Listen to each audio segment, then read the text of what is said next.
아멘. 예, 오늘은 집안의 탕자를 타이르는 아버지라는 제목으로 함께 말씀을 잠시 나누도록 하겠습니다. 인생은 참 가족 이야기라 해도 과언이 아닙니다. 그죠? 우리가 매주 이렇게 한 자리에 이렇게 앉아 예배드리지만 여러분 이렇게 좌우에 계신 분들 잘 모르잖아요. 예배는 같이 이렇게 매주 드리는데 근데 한 커플, 두 커플 이제 벗겨내면 사연 없는 집안 한 집안도 없습니다. 다 나름의 이야기가 있고 기도 제목이 있고 다 사연이 있습니다. 우리가 겉으로 볼 때는 아우 저 권사님 너무 좋겠다. 저 집사님은 얼마나 좋겠노. 나는 마음이 참 불편하고 힘들어서 오늘도 눈물 흘리고 왔는데 하지만 그분하고 한 커플 두 커플 벗겨내서 이야기하면 다들 기도거리 많고 다들 사연 있고 다 그런 겁니다. 여러분 성경 특히 구약 성경을 보면 다 가족사예요. 다 가정사예요. 그러니까 하나님은 우리의 가정과 함께 이야기를 꾸려가시는 그런 하나님의 모습이 얼마나 많이 나오는지. 우리가 아브라함 이야기 많이 나눴잖아요. 다 아브라함 이야기 다 가정사 아닙니까? 야곱도 그렇고 뭐 요셉도 그렇고 뭐 다 그래요. 저는 요즘 이제 학생이 둘이니까 애들이 둘이다 보니까 학부모 심정으로 일타 스캔들인가? 그게 나오던 드라마를 좀 재미있게 보고 있습니다. 근데 그 드라마를 보니까 겉으로 보면 반찬 잘 만드는 반찬 가게 아줌마 나오고 또 어쩌면 그렇게 말 잘 듣고 공부 열심히 잘하는지 그 딸 나오고 또 약간은 좀 발달 장애가 있어 보이는 삼촌이 나오고 근데 나름 뭐 오손도손 열심히 살아가는 겉으로 볼 때는 아무 문제가 없는 가정이에요. 근데 들어가 보면 그 가정이 어떻게 이루어지게 됐는지 그 사연을 들어보면 눈물이 나죠. 예, 사연이 있는 집안입니다. 다. 가족은 여러분 좋은 일도 있고 나쁜 일도 있고 뭐 오만 가지를 함께 겪으면서 지내는 운명 공동체예요. 이렇게 우리가 모여 있지만 저 가정과 우리가 오만 가지를 다 공유하는 가정은 없잖아요. 근데 가족들 구성원들은 어릴 때부터 그냥 나이 들 때까지 가정에서 일어나는 걸 다 겪으면서 오는 게 가정 아닙니까? 그죠? 그러나 직장은 다르죠. 요즘 직장은 더 다르죠. 여러분 요즘 트렌드가 뭔지 아세요? 직장을 자주 옮긴다는 거예요. 좀 이해할 수가 없을 겁니다. 여러분 수틀린다 싶으면 좋은 직장도 퇴사합니다. 대기업이라도 돈을 많이 준다고 무작정 거기서 일을 한다? 안 그래요. 요새는 더 나은 근무 환경, 복지 혜택, 또 내가 여기서 지속 가능한 성장이 있을 수 있는 곳인가 그런 걸 생각하면서 젊은 뭐 30대 이렇게 한번 조사를 하니까 5년 이상을 내는 있을 생각 없다라는 게 거의 대부분입니다. 그런데 우리 기성세대들 어떻죠? 그 직장은 그냥 평생 직장 개념이죠. 내가 여기서 뼈를 묻으리라. 뭐 이런 심정으로 살았던 우리 베이버 부모 세대, 발군의 역군들, 뭐 이러면서 나왔던 우리 기성세대의 눈으로는 지금의 젊은 이들의 이런 흐름들을 좀처럼 이해하기가 쉽지 않죠. 지금 이제 사회는 이 문제로 갑론을박을 합니다. 뭐 가르쳐 주면 또 떠나고 또 가르쳐 주면 떠나니까 이게 인수인계하다가 계속 떠나는 겁니다. 그러니까 이게 좋은 거냐 나쁜 거냐 막 이게 계속 연일 그냥 논쟁이에요. 지금 우리가 살펴보는 두 아들과 아버지 이야기는 직장 이야기는 아닙니다. 가정 이야기죠. 사고뭉치, 탕자, 죽은 것과 다를 바 없던 그 둘째 아들, 이 아들이 드디어 집으로 돌아왔습니다. 아버지는 한 걸음에 뛰쳐나가서 얼싸안고 울며불며 아들을 데리고 오죠. 그동안 뭐 그가 어떻게 살았든 상관없어요. 아버지에게 그거 묻지도 않아요. 근데 살아 돌아온 것만으로도 아버지에게는 그게 큰 보상입니다. 그냥 큰 보상이에요. 그거 하나로 족한 거죠. 아버지는 기쁜 마음에 성대한 연애를 베풉니다. 이것이 아버지의 마음이고 부모의 마음이죠. 손익계산이 떠난 관계, 이 관계가 바로 부모 자식과의 관계고 은혜 계산의 관계죠. 은혜의 관계죠.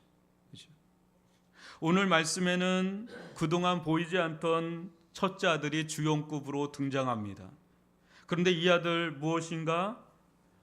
빌런 같은, 악당 같은 느낌이 살살 나옵니다. 이제 앞으로 이렇게 살펴보겠지만, 많은 이들이 이 탕자 이야기를 들으면 주인공이 둘째 아들이라고 생각하는데, 여러분, 이 예수님의 이 이야기의 시나리오의 주인공은 둘째 아들이 아니라 첫째 아들입니다. 오늘 첫째 아들을 품어주시는 아버지를 살펴보면서 우리가 믿는 아버지 하나님은 어떤 분이신지, 또 이 아버지를 쏙 빼닮은 아들이 하나 있죠. 예수 그리스도. 그분이 어떤 분이신지를 조금 더 깨달아 아는 은혜를 누릴 수 있기를 주님의 이름으로 축복합니다.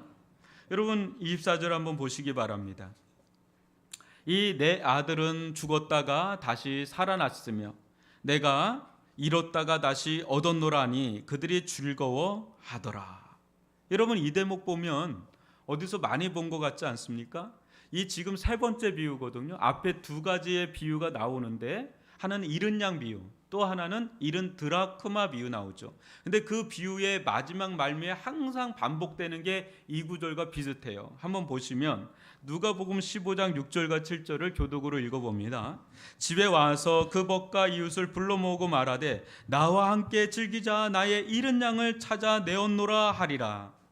내가 너희에게 이르노니 이와 같이 죄인 한 사람이 회개하면 하늘에서는 회개할 것이 없는 의인 99으로 말미암아 기뻐하는 것보다 더하리라.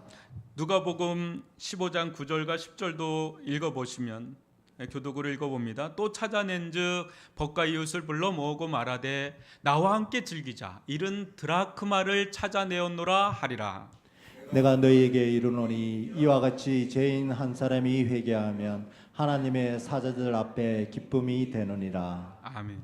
여러분 죄인 한 사람이 오면 천국에서 잔치가 일어난다는 걸 여러분 숱하게 아마 설교 중에 들었을 겁니다. 그죠? 사는 성도 여러분, 예수님께서 비유를 하나도 아닌 세 개를 줄줄이 지어내면서까지 전하고 싶은 메시지가 있을 텐데, 그죠? 그 메시지가 무엇일까요? 그 메시지. 그것은 과거에 그가 어떻게 살아왔던, 지금 뭐 하는 일이 무엇이든 상관없이 하나님께 진실되이 돌아온다면 누구라도, 하나님께 진실되이 돌아왔던 누구라도 환영하고 기쁨으로 영접하라는 거예요. 그 사람이 뭐 어떻게 살았던 상관없이 하나님께만 돌아오면 기쁨으로 영접하라는 것이고요. 또 그와 함께 말로 다 표현할 수 없는 그 하나님 아버지의 기쁨, 하늘의 기쁨, 천상의 기쁨을 함께 누리자. 이 기쁨에 참여하라고 그 메시지를 지금 전달하고 있는 거예요. 자녀를 낳아본 부모나 또 손주를 본 조부모님들은 이제 잘 아시죠. 가정에 참 어린 생명이 딱 태어날 때 그 기쁨은 뭐 어떻게 이게 말로 할 수가 없어요. 그죠? 요즘같이 아이들이 희귀한 때는 애기들이 얼마나 소중한지 모릅니다. 그 애기가 딱 태어나면 그 기쁨이 커요. 저희 아버지는 제 큰 아이가 태어날 때 저한테 이런 말을 하더라고요. 깜짝 놀랐는데 그때, 야, 네가 태어날 때보다 주영이가 태어날 때가 이 기분이 다르다. 너무 좋다 그래요. 이게 너하고 비교할 수 없이 좋다 그래요. 근데 그 듣는 저는 뭔가 찜찜하더라고요. 아들이 더 기뻐야 되지 않느냐라는 생각이 드는데 아니래요. 손주가 태어날 때는 또 다르대요. 그런가요? 저는 경험이 없어서. 아마 이제 할아버지 할머니가 되신 분들은 이 어르신들 다 비슷한 것 같아요. 그 손주들 보면 그냥 너무 좋아하는 거예요. 그렇게. 소중한 생명이 집안에 태어나는 것보다 더 기쁜 일이 있을까요? 뭐 경사 중에 경사죠. 요즘 같은 세상에서는 뭐 경사입니다. 교회도 마찬가지입니다. 여러분 교회의 기쁨 어디 있을까요?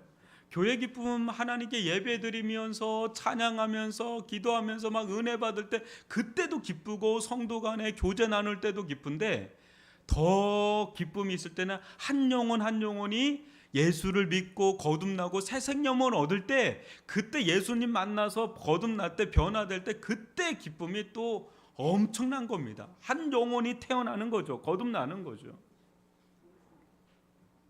그 사람이 가고 뭐 망나니처럼 살았던, 뭐 고결하게 살았던 상관없습니다. 지금 그가 하는 일이 뭐 비천하던 부하던 능하던, 뭐 그 사람이 가난하던 부자던 뭐 상관없어요. 교회는 사람을 외모로 판단하거나 차별하는 곳이 아니죠. 교회는 한 사람의 영혼 안에 영혼을 바라보는, 영혼의 그 존귀함, 그 영혼의 아름다움을 바라보는 것이 교회인 줄 믿습니다. 그 영혼이 주님께로 돌아오고 그 영혼이 생명이 살아나고 그 살아나는 영혼들을 바라볼 때 교회는 기쁨으로 출렁거리는 거예요. 은혜는 저 사람이 받았는데 저 사람을 바라보는 모든 성도들이 다 기쁜 거예요. 그때 그 교회는 천국 공동체가 되고, 그때 그 교회는 기쁨의 공동체가 되는 은혜를 같이 누리죠. 여러분, 우리 교회 가운데도 그런 은혜가 풍성할 수 있기를 바랍니다. 여러분, 우리 교회 가운데 저 사람은 우리하고는 어울리지 않을 만한 사람이야, 여기 어떻게 우리 교회 가운데 와, 그런 게 아니라 뭐 여기는 어떤 사람도 오는 거예요. 어떤 사람도 오는데 여기서 예수님 만나고, 예수님 만나서 뭐 변화되었다고 간증하고 노래하고 막 그것을 같이 감싸 안아주고 품어주고 같이 기뻐해주고, 그럴 때 그 공동체가 천국 공동체요, 기쁨의 공동체요, 사자와 양들이 같이 어울릴 수 있는 은혜의 공동체가 될 줄 믿습니다. 이게 복음 공동체죠. 복음이 살아있는 공동체죠. 그러나 이 아버지의 기쁨에 참여하지 못하는 이가 있어요. 그는 놀랍게도 첫째 아들입니다. 이 아들의 태도와 모습을 한번 볼까요? 25절로 28절인데요. 교독으로 읽어봅니다. 맏아들은 밭에 있다가 돌아와 집에 가까이 왔을 때에 풍악과 춤추는 소리를 듣고 한 종을 불러 이 무슨 일인가 물은데 대답하되 당신의 동생이 돌아왔음에 당신의 아버지가 건강한 그를 다시 맞아들이게 됨으로 인하여 살진 송아지를 잡았나이다 하니, 그가 노하여 들어가고자 하지 아니하거늘 아버지가 나와서 권한대. 여러분, 이 아들 그날도 어김없이 열심히 변함없이 밭에 나가서 일하고 돌아왔습니다. 그런데 뭔가 심상치 않은 거예요. 여느 날하고 다른 겁니다. 집에 가까이 왔을 때 초상집 같은 집에 뭔가 모를 생기 넘치는 흥이 막 생기는 거가 느껴지는 거예요. 집에 가까이 왔을 때. 아니나 다를까 오랜 시간 마을에서조차도 볼 수 없었던 풍악이 울리는 소리, 춤추는 소리, 막 사람들이 웃고 떠드는 막 그 소리가 온 동네방네 막 가득한 겁니다. 맏아들은 이 순간 너무 기분이 이상합니다. 낯섭니다. 독백하듯 속으로 이야기합니다. 이게 뭐지? 도대체 무슨 일이지? 그때 집에 들어가지 않은 채, 아들인데도 집에 들어가지 않은 채 지나가는 종을 잡고 묻습니다. 어떻게 아들이 묻는지 몰라요? 종보다 아들은 더 잘 알아야 되는데 몰라요? 종에게 묻습니다. 이 무슨 일이냐? 그때 종은 상기된 얼굴로 아버지를 대변하듯 상황을 설명합니다. 당신의 동생이 돌아왔음에 당신의 아버지가 건강한 그를 다시 맞아들이게 됨으로 살진 송아지를 잡았단 말이에요. 당신 동생이 살아 돌아왔다고요. 그 순간 첫째 아들의 반응이 중요하죠. 어떻죠? 급격하게 굳어집니다. 울그락불그락 변해갑니다. 화가 치밀어 오르기 시작합니다. 좀처럼 제어가 안 됩니다. 첫째 아들은 집 앞에서 얼굴도 마음도 다리도 굳어버립니다. 꼼짝도 않습니다. 이제는 첫째 아들이 집 밖에 있습니다. 이 이야기에서. 둘째 아들은 집 안에 있는데 이제 첫째 아들이 집 밖으로 나간 거죠. 이 모습을 아버지가 보았습니다. 당시 문화에서 예수님의 이 이야기는요, 이해할 수 없는 막장 드라마입니다.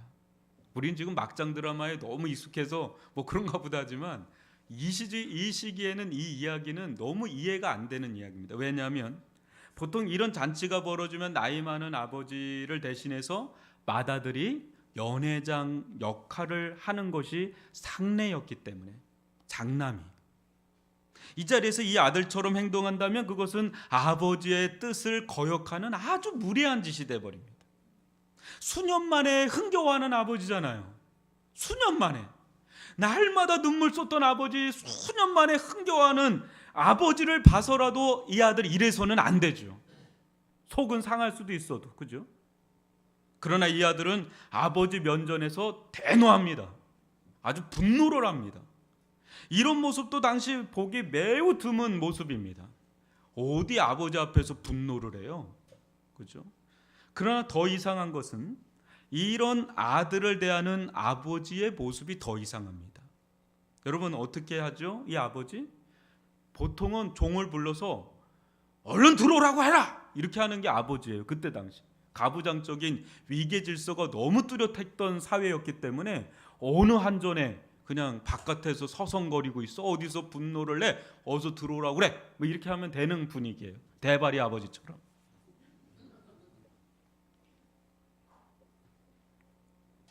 그런데 이 아버지는 직접 나갑니다. 아버지가 나가요. 그리고 뭘 하냐면 이 아들을 타일러요. 권한다라는 말이 그 헬라 언어로 보면 타이르다로 나와요. 그런데 미완료 시제로 나와요. 뭐예요? 한두 번 타이르는 게 아니라 계속해서 타이르는 거예요. 좀 들어와라. 아들아 좀 들어와라. 같이 해서 같이 동생을 맞아잡구나. 계속 타이르고 좀 들어와라. 좀 뭐 이런 분위기예요. 이게 근데 그때 당시는 이런 아버지상은 없어요. 그러니까 너무 독특한 아버지고 너무 독특한 아들들을 예수님은 이 이야기에서 꺼내놓고 이야기를 하는 거죠. 여러분, 첫째 아들 아버지가 이렇게 타이르는데도 왜 그렇게 분이 풀리지 않은 것일까요? 뭐가 이렇게 딱 꽂혀가지고 이렇게 화를 내고 있는 것일까? 여러분 29절 30절 보면 좀 이해가 갑니다. 저는 좀 이해가 가더라고요. 한번 읽어보겠습니다. 교독으로. 아버지께 대답하여 이르되 내가 여러의 아버지를 섬겨 명을 어김이 없거늘 내게는 염소 새끼라도 주어 나와 내 벗으로 즐기게 하신 일이 없더니 아버지의 살림을 창녀들과 함께 삼켜버린 이 아들이 돌아오매 이를 위하여 살찐 송아지를 잡으셨나이다. 여러분 참 이 대목 보면 이해가지 않나요? 이 아들이 화가 날만하지 않겠어요, 진짜? 둘째 아들, 자기 동생이긴 한데 완전 호로 자식이죠.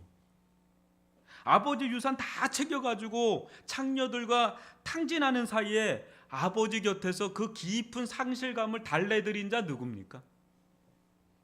이 첫째 아들이에요. 상한 아버지 마음 위로하고 싶어서 늘 노심초사하면서 아버지 명 받던 자 누굽니까? 이 첫째 아들이에요. 그런데 뭐 잘한 거 있다고, 잘한 게 뭐가 있다고 사고치고 들어온 녀석, 그 녀석을 향해서 뭐 호들갑 떨듯이 살진 송아지 잡고 뭐 풍악을 울리고 춤을 추고 뭐 동네방네 그냥 잔치 벌이고 뭐 그렇게까지 할 필요가 있느냐 하는 거예요. 그것도 이해가 안 가는데 생각해 보니까 자신을 위해서는 염소 새끼 하나라도 해준 적이 없는 아버지 생각이 확 나니까 그동안 그 서름이 갑자기 서름으로 바뀌는 거예요. 아버지를 향해서 했던 게 갑자기 서름으로 바뀌면서 확 폭발한 거죠. 여러분 좀 이해가지 않나요? 송아지하고 염소는 게임이 안 되는 거잖아요. 근데 자기에게는 살진 염소 새끼라도 안 준 분이, 그러니까 화가 날 대로 난 겁니다. 서름도 되고 막 그런 거죠. 이제 이해가 좀 가죠, 그죠? 근데 아버지가 다음과 같이 이제 타이르는 장면이 나오는데 이 장면 보면 또 이상해요. 또 이것도 계속 이상해요. 이 이야기 보면 왜 이상한지 아세요? 복음을 얘기하고 있기 때문에, 은혜가 뭔지를 얘기하려고 하는 겁니다. 그러니까 일상의 삶에서 여러분들이 못 발견하는 거예요. 세상에선 발견할 수 없는 거를 얘기하니까 이상한 거예요. 한번 보세요. 31절로 32절입니다. 교독합니다. 아버지가 이르되 너는 항상 나와 함께 있으니 내 것이 다 내 것이로되 이 내 동생은 죽었다가 살아났으며 내가 잃었다가 얻었기로 우리가 즐거워하고 기뻐하는 것이 마땅하다 하니라. 아멘. 첫째 아들이 심각하게 오해한 것이 있죠. 뭐죠, 여러분? 첫째 아들이 오해한 거, 착각한 게 있어요. 뭐죠? 아버지 거라고 생각하던 그 모든 것들이 지금 누구 거예요? 큰 아들 자기 거잖아요. 그죠? 왜 그러냐면 여러분이 캐치를 했는지 모르겠는데 12절에 보면 둘째 아들이 유산 달라 그러잖아요. 그때 아버지가 유산 주잖아요. 그때 뭐라고 나오냐면 각각 나누어 주었더니 이렇게 나와요. 각각 나누어 주었더니. 뭔 말이에요? 둘째에게만 유산 준 게 아니라 누구에게도 유산을 이미 분배했다는 거예요. 법적으로. 첫째 아들에게도 이미 줬다는 거예요. 얼마나? 3분의 2. 그게 다 준 거죠. 그러니까 아버지 집은 공식적으로 누구 거예요? 법적으로? 자기 거예요. 큰아들 자기 거예요. 그죠? 근데 자기 건데 자기 건지를 모르고 있는 게 너무 이상한 거죠. 이게 이상한 거예요? 또 하나 이상한 게 있어요. 또 하나 이상한 게 있어요.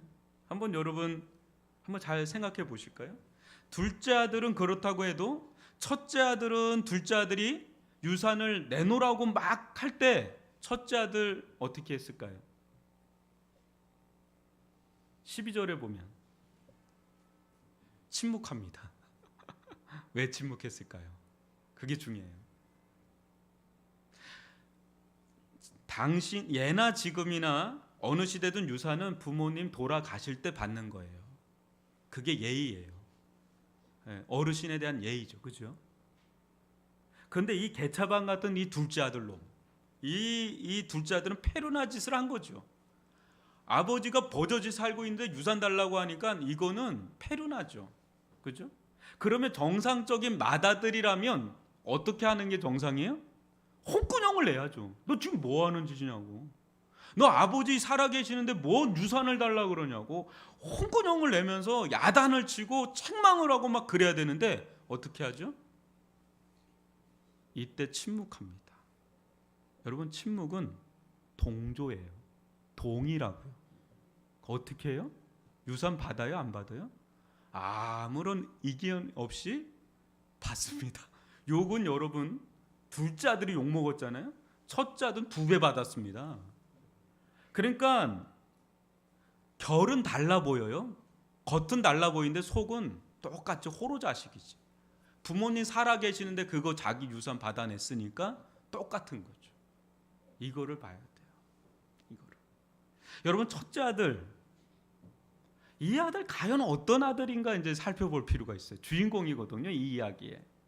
비유 속에 나오는 첫째 아들은 당시 세리나 죄인들처럼 대놓고 막장 인생을 살던 그런 자가 아니에요, 여러분. 그 아들은 둘째 아들이에요.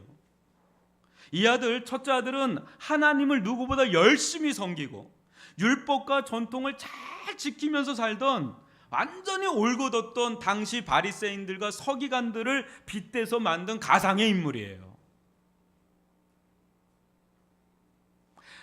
그러나 이 첫째 아들 어딘지 모르게 여러분 아버지와 다릅니다. 둘째는 아예 그렇다 치고 같은 집에 산다고 하는데 아버지와 동상이몽이에요.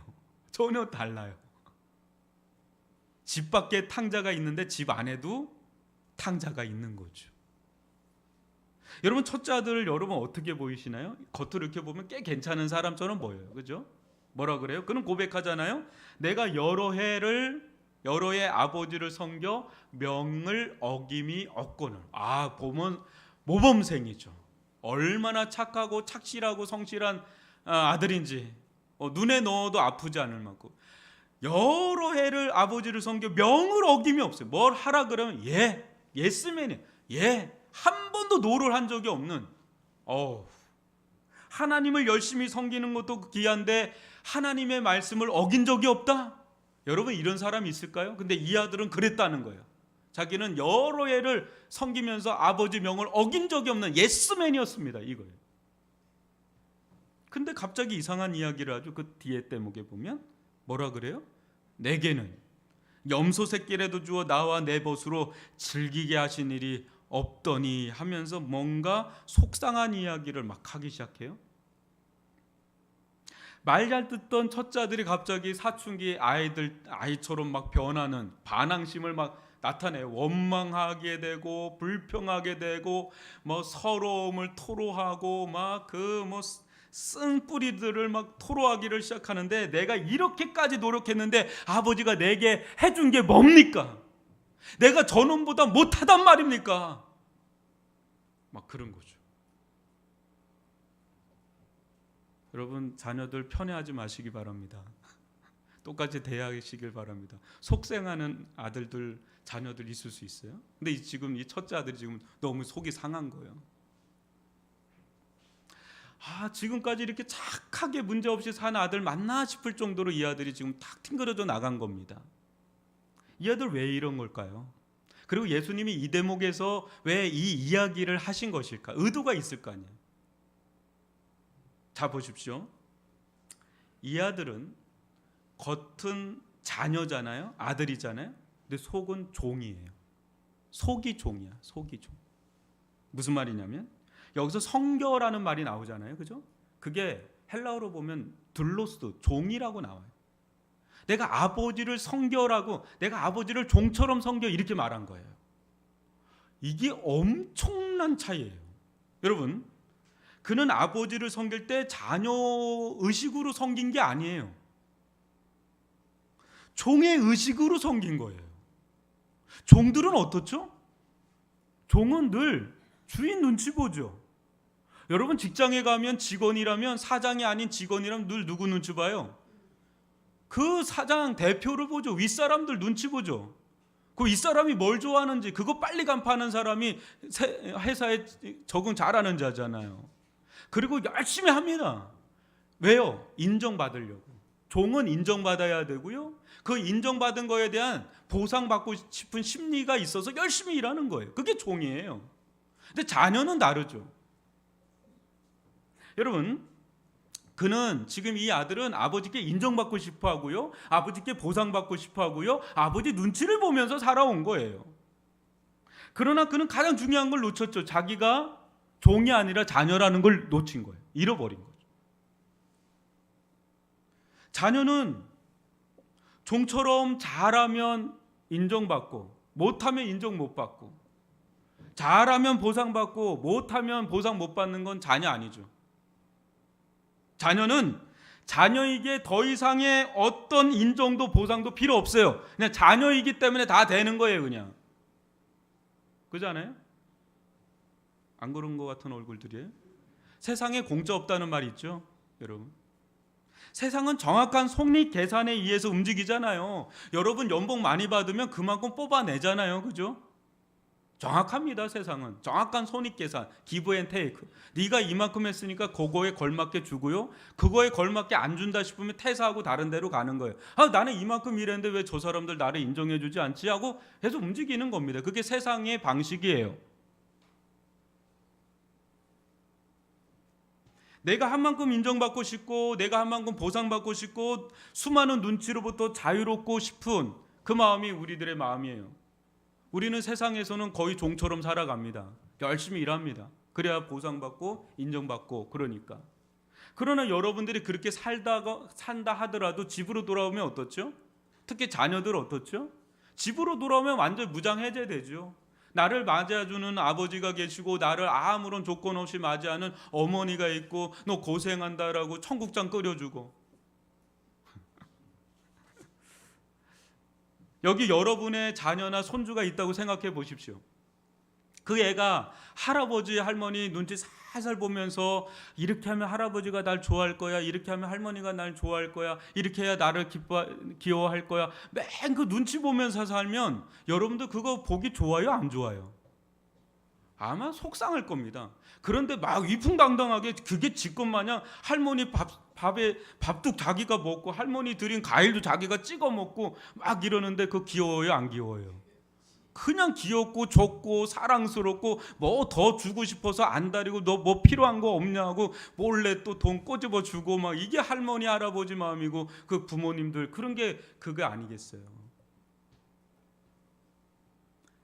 내 새끼니까 내 손주니까 뭐를 해도 상관없어요. 그냥 좋고 그냥 사랑스럽고 그냥 귀엽고 그런 게 그 마음이잖아요. 아버지 마음이고 부모님 마음이고. 하나님께서 우리에게 여러분 날마다 손익계산서 날린다고 생각해 보세요. 너 이렇게 하면 내가 이렇게 하고 너 이렇게 안 했으니까 이렇게 안 하고 계속 손익계산서 날린다면 여기에 버틸 사람이 누가 있겠어요, 여러분? 꼬치꼬치 물으면서 왜 이걸 못했어? 이건 잘했으니까 칭찬해줄게. 이건 못했으니까 너 이건 안 돼 하고 계속 꼬치꼬치 땀ጭ 묻고 막 그러면 여러분 우리 여기에 남아있을 사람 누가 있어요? 하나님은 그렇게 우리를 대하지 않고 우리를 하나님의 자녀로 대하시는 줄 믿습니다. 하나님의 자녀는 손익계산의 방식이 아니라 은혜계산의 방식으로 우리를 대한단 말이에요. 예. 여러분 자녀면 충분합니다. 자녀가 되면 그걸로 충분히 인정받은 거고 그걸로 충분히 보상받은 것이고 자녀면 하나님 아버지의 것을 누릴 수 있는 권세를 부여받은 줄 믿습니다. 하나님 아버지의 얼마나 풍성함이 있는데 그걸 우리가 누릴 수 있는 권세를 주셨는데 더 이상 더 있나요? 여러분들이 자녀입니다. 근데 여러분들이 뭔가 잘하면 자녀 위에 뭐가 있나요? 못하면 자녀 아래로 떨어지나요? 아니죠. 잘하던 못하던 자녀는 그냥 자녀고 그걸로 충분한 거예요. 이미 여러분들은 예수 안에서 자녀로 인정받은 자고 자녀로 보상받은 자고 자녀의 권세를 부여받은 자고 그걸로 다 끝난 겁니다. 그게 복음입니다. 그게 은혜입니다. 그걸 얘기하는 겁니다. 그런데 이 아들이 그걸 누리질 못하고 오히려 종이 된 의식으로 살아가는 거예요. 아버지로부터 다 받았잖아요. 3분의 2. 그럼 자기가 살진 송아지 먹고 싶으면 먹으면 돼요. 한 마리가 아니라 10마리 먹어도 누가 뭘 할 사람이 없어요. 염소 새끼가 문제가 아닙니다. 아버지 집에 있는 거 다 큰아들 목이에요. 그런데 아버지가 줘야 그걸 먹는 것처럼 생각하고 종처럼 살아왔으니 얼마나 부해가 나요. 성이 나요. 화딱지가 나고 서름이 솟구쳐 오르고 아버지를 착각한 거 자기가 누군지를 모르는 거죠. 흥분해서 죄송합니다. 이 아버지는 끊임없이 타이르고 타이릅니다. 내가 누군지 아니? 인정받으려 애쓰지 않아도 된단다. 너 그렇게 인정받으려고 애쓰지 않아도 돼. 1등 안 해도 돼. 그렇게 살아지 않아도 너는 내 아들인걸? 네가 둘째 동생처럼 그렇게 했어도 나는 널 사랑했을 거야. 너 나한테 인정받으려고 칭찬받으려고 이렇게 열심히 그렇게 살지 않아도 돼. 넌 내 아들이야. 그렇게 살아도 그렇게 살지 않아도 너는 내 아들이야. 아버지 집으로 돌아오렴. 집 밖에서 서성이지 말고 돌아오렴. 내 것이 다 네 것인데. 내 것이 다 네 것인데 누리렴. 종처럼 살지 말고 이제 좀 누리렴. 그게 아버지께서 계속 타이르고 타이르는 거죠. 사랑하는 성도 여러분, 우리가 지금 이 누가복음 두 아들과 아버지 이야기 나누고 있지만 여러분 어때요? 여러분이나 저나 어느 때는 둘째 아들 같은 모습이 있죠. 막 허랑방탕하게 마음대로 살고 싶고 즐기고 싶고 뭐 자기 뜻대로 살고 싶은 마음 우리 마음에 있어요, 없어요? 한쪽에 있잖아요, 솔직히. 그러나 또 하나의 첫째 아들 같은 모습 우리 안에 있어요, 없어요? 바리새인과 서기관들 같이 누군가 비난하고 힐난하고 못 살면 저건 왜 저렇게 못 살아? 나는 이렇게 사는데. 그런 마음도 있을 뿐더러 내가 이렇게 하나님 날 사랑하실 거야. 이렇게 하나님 날 축복해 주실 거야. 이렇게 하나님 나 좋아하실 거야. 그래서 그렇게 못 살면 죄책감과 죄의식에 시달리면서 하나님은 날 싫어하실 거야. 뭐 이런 마음 여러분 가진 적 없나요? 첫째 아들 같은 마음, 종된 마음 그런 가진 적 없나요? 저는 있거든요. 그러니까 두 아들이 내 안에 있어요, 솔직히. 어느 때는 둘째 아들 같은 게 더 강할 때가 있고, 어느 때는 첫째 아들 때가 강할 때가 있고, 어느 때는 두 개 다 있고 막. 그게 우리예요. 그게 우리란 말이죠. 그러나 이 두 아들은 모두 아버지와는 다릅니다. 이 말은 세리들과 죄인들이나 바리새인과 서기관들이나 모두 다 하나님께는 잃어버린 두 아들이라는 거죠. 우리 중 어느 누구도 처음부터 하나님 아버지 품에 있던 자는 아무도 없습니다. 둘째 아들뿐 아니라 아버지 집에서 함께 동고동락한 첫째 아들 또한 아버지 품으로 돌아와야 할 아들이라는 거죠. 그런데 여러분, 둘째 아들보다 첫째 아들이 돌아오는 게 더 어려운 거 아시죠? 왜 그렇죠? 자기의가 너무 강해요. 자기 반듯하게 살았거든. 자기는 이렇게 살았기 때문에 자기는 인정받고 사랑받고 그럴 게 충분한 사람이라고 생각하지 자기가 죄인임을 깨닫지 못하거든. 도덕주의자들, 율법주의자들, 이런 사람들. 그래서 여러분, 막 세상에서 온갖 죄라는 죄는 다 짓던 사람들이 예수 잘 만나요. 왜냐면 다 깨져버려가지고 예수를 잘 만나. 그런데 반듯하게, 아주 뭐 그냥 모범생처럼 반듯하게 버버시도 그냥 없이 딱 이렇게 깨끗하게 산 사람들 전도해 보면 그렇게 어려워요. 자기 잘난 맛에 자기가 어떤 자인지도 모르고 막 화를 내고 기독교인이라고 교회 다닌다는 사람들 욕하고 내가 니네들보다 낫다고 하는데 실제 다 도토리 키재기거든요. 50보 100보거든요. 다 하나님 아버지 품 떠난 자들이거든요. 그게 제일 어려워요. 그러니까 집안의 이 탕자가 렘브란트는 희미하게 그려놨어요. 이게 진짜 어려운 사람이에요. 이게 차라리 그래서 어느 목사님은 차라리 성도들 보고 밖에 나가서 재질하는 거예요. 크게 재질하는 거예요. 제발 이렇게 어중간하게 살지 말고 막 이런 얘기도 해요. 어떤 면에서 이해가 좀 됩니다. 집 안에 있는 탕자는 집 안에 있다는 이유로, 아버지 곁에 늘 있다는 이유로 속기 쉬워요. 다른 사람도 속기 쉽고 자기도 속아요. 심지어는 내가 좀 괜찮은 사람이다 이런 거죠. 가장 위험하고 가장 교묘하게 식기 쉬운 사람이 바로 집 안에 있는 첫째 아들. 우리는 처음에는 둘째 아들 같이 시작을 했다가 어느 순간에 첫째 아들로 가는 경향이 있어요. 교회에 계속 있으니까 꽤 괜찮은 사람들이라고 생각하는데, 우리 처음 보면 은혜로 시작을 했던 사람인데 어느 순간에 내가 꽤 괜찮은 사람이라고 생각하는, 우리 모두는 아버지의 마음이 필요합니다. 둘째 아들 같은 자들에게도 첫째 아들 같은 자들에게도 아버지가 필요합니다. 아버지는 잘났던 못났던 다 품어주시고 사랑하십니다. 우리 공동체는 여러분, 둘째 아들 같은 세속적인 공동체일까요?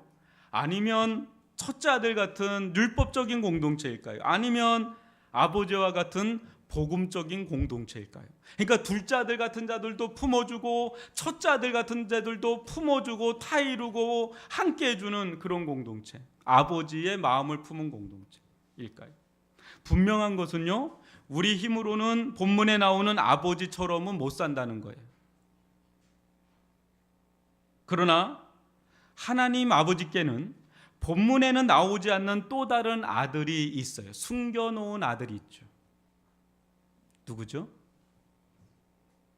우리가 아닌, 우리와 같은 첫째 아들도 둘째 아들도 아닌 또 다른 제3의 아들이 있죠. 바로 예수 그리스도죠. 예수 그리스도는 우리 인생과 달리 하나님 아버지의 마음을 너무 잘 아시고 그 마음으로 이 땅에 오셨고 그 마음으로 이 땅에서 사셨고, 하나님 예수 그리스도는 첫째 아들과 같은 우리, 둘째 아들 같은 우리를 아버지의 하나님의 마음으로 품어주셔서 자신의 유산을, 여기서 유산은 생명으로 나오거든요. 자신의 생명을 십자가에서 아낌없이 다 내주셨죠. 그 예수님의 십자가의 그 사랑으로 우리는 그 유산을 받음으로 우리는 하나님의 자녀가 된 줄 믿습니다. 하나님의 것을 이제 마음껏 쓸 수 있는 자녀의 권세를 받았단 말이에요. 예수 그리스도를 통해서 하나님 아버지를 만나게 될 때 우리 속에 하나님의 마음이 흘러 들어옵니다. 그때 우리는 하나님의 아버지의 마음을 보게 되고 눈을 뜨게 되고 품게 되고, 그때 우리는 예수 그리스도와 같이 하나님 아버지와 같이 둘째 아들 같은 자들, 첫째 아들 같은 자들 이제 끌어안고 품고 감당해주고 인내해주고 사랑해줄 수 있는 복음 공동체, 은혜 공동체로 거듭나게 되는 그런 성도들, 그런 교회로 변화되는 은혜를 누리게 되는 것이죠. 우리에게는 아버지의 마음이 필요합니다. 우리에게는 예수 그리스도의 마음이 필요합니다. 여러분, 우리 교회에 오는 사람들 중에 인생을 아주 막 그냥 개차반처럼 사는 사람도 품어줄 수 있는 그런 열린 공동체가 될 수 있기를 바랍니다. 또 우리들 가운데 뭔가 아주 막 그냥 꼬치꼬치 막 이런 분들, 그런 분들도 다 품을 수 있기를 바랍니다. 다 타이르고 인내해주고 기다려주고 품어주고 아버지처럼 그렇게 될 때 그 속에서 생명이 살아나게 되고 변화가 일어나고 그 속에 천국의 공동체, 기쁨의 공동체가 임하게 될 줄 믿습니다. 우리는 아버지 안에서 하나이죠. 그런 은혜를 복음 안에서, 이 이상한 이야기, 이 복음이 뭔지, 은혜가 뭔지 우리가 눈을 떠가면 떠갈수록 아버지가 보이고 예수 그리스도가 보이고, 그럴 때 그 공동체는 세상에서는 쉽게 발견할 수 없는 아주 놀라운 생명 공동체가 될 줄 믿습니다. 그런 은혜를 누리시는 저와